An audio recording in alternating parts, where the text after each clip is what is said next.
Good morning बच्चों। आज मैं आपको पार्ट 2 पढ़ाने जा रही हूँ, हमारा झंडा। सबसे पहले मैं आपको नया पाठ पढ़ के बता रही हूँ। हर स्वतंत्र देश का एक झंडा होता है, परतंत्र देशों का कोई झंडा नहीं होता। परतंत्र मीन्स गुलाम।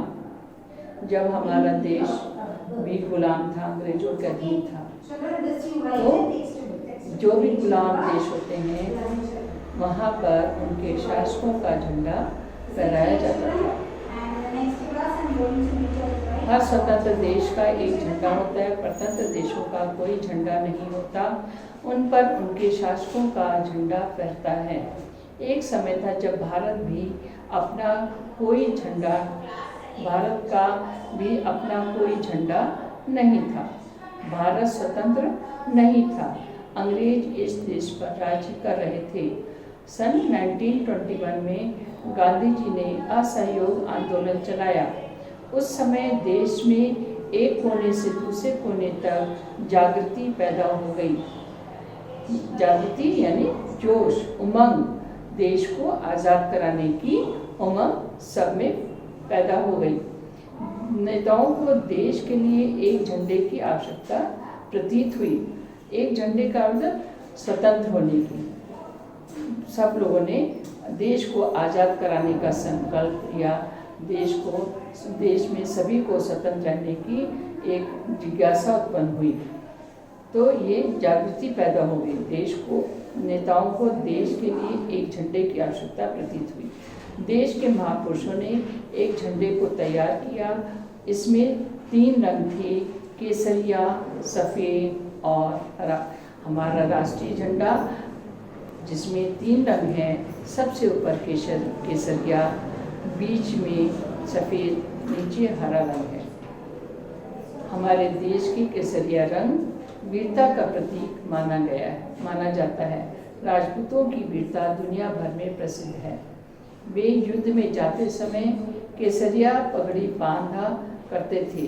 उनका झंडा भी केसरिया हुआ करता था। उसी वीरता के चिन्ह के रूप में हमारे झंडे का पहला रंग केसरिया रखा गया। यह रंग त्याग और बलिदान का स्वरूप भी है। तो सबसे पहले हमारे झंडे में सबसे ऊपर केसरिया रंग है, फिर सफ़ेद। सफ़ेद रंग सत्य और शांति का प्रतीक है। भारत के लोग हमेशा शांति से रहना चाहते हैं और सत्य के रास्ते पर बढ़ना चाहते हैं। इसलिए हमारे झंडे का दूसरा रंग सफ़ेद है। हरा रंग विश्वास का प्रतीक है, यानी नीचे तीसरा रंग हरा है जो विश्वास यानी भरोसे का प्रतीक है, ऐश्वर्य का सूचक है। हरा रंग हमें हरे भरे खेतों, फल फूल देने वाले पेड़ पौधों की याद दिलाता है। जहाँ खेत भरे पूरे हरे भरे हों, वहाँ किसी चीज़ की कमी नहीं होती। हमारे झंडे के बीच में पहले चरखा छापा जाता था। चरखा जनता की आशा का प्रतीक था। यह झंडा 30 अगस्त 1931 को फहराया गया। स्वतंत्रता के बाद चरखे की जगह अशोक के धर्म चक्र को स्थान दिया गया।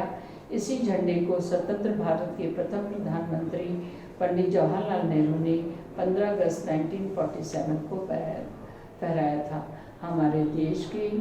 जब हमारा देश आज़ाद हुआ, तब से हमारे देश के प्रथम प्रधानमंत्री पंडित जवाहरलाल नेहरू जी ने झंडा फहराया 15 अगस्त 1947 को। इस झंडे के लिए कई देश प्रेमियों ने अपने प्राणों को त्याग दिया था। झंडा देश का गौरव होता है। हमें सदा इसे मान देना चाहिए, आदर करना चाहिए। हमें अपने देश के झंडे का सदा आदर करना चाहिए, सम्मान करना चाहिए। और मैंने यहाँ पर शब्दार्थ लिखे हैं, देख लीजिए। आप लोग तो सबसे पहले तारीख लिखेंगे 30/3/21, फिर पाठ 2 हमारा झंडा। शब्दार्थ हर, प्रतीक, शासक, राजा।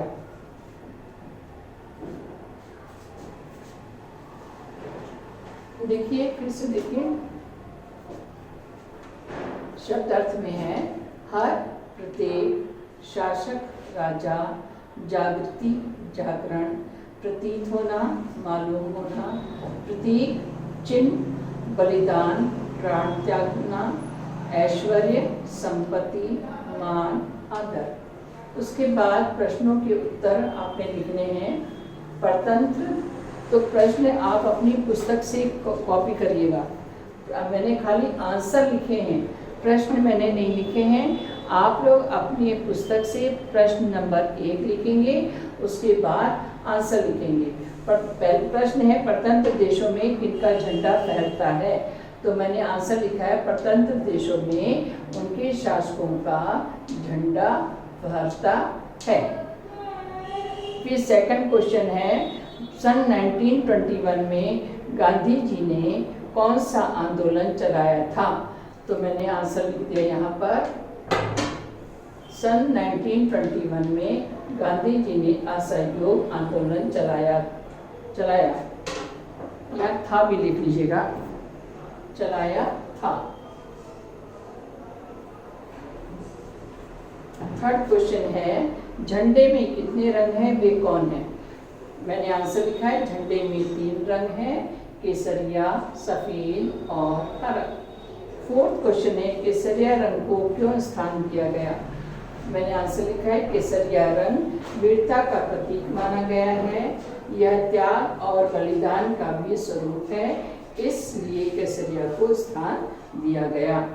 फिफ्थ है, सफेद रंग की क्या विशेषता है? सफेद रंग सत्य और शांति का प्रतीक है।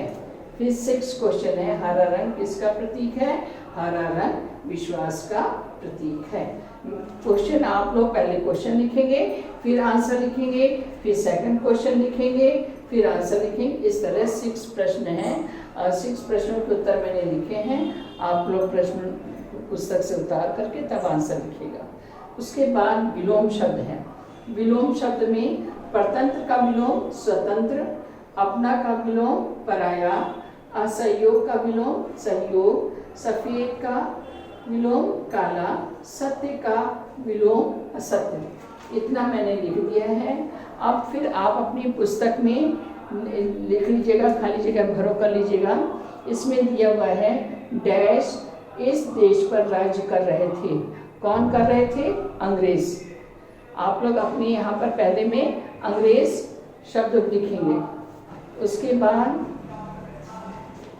सेकंड में यह रंग, यहाँ खाली जगह में क्या लिखेंगे? सेकंड में रंग, त्याग, और दूसरे में क्या लिखेंगे? बलिदान। यह रंग त्याग और बलिदान का स्वरूप भी है।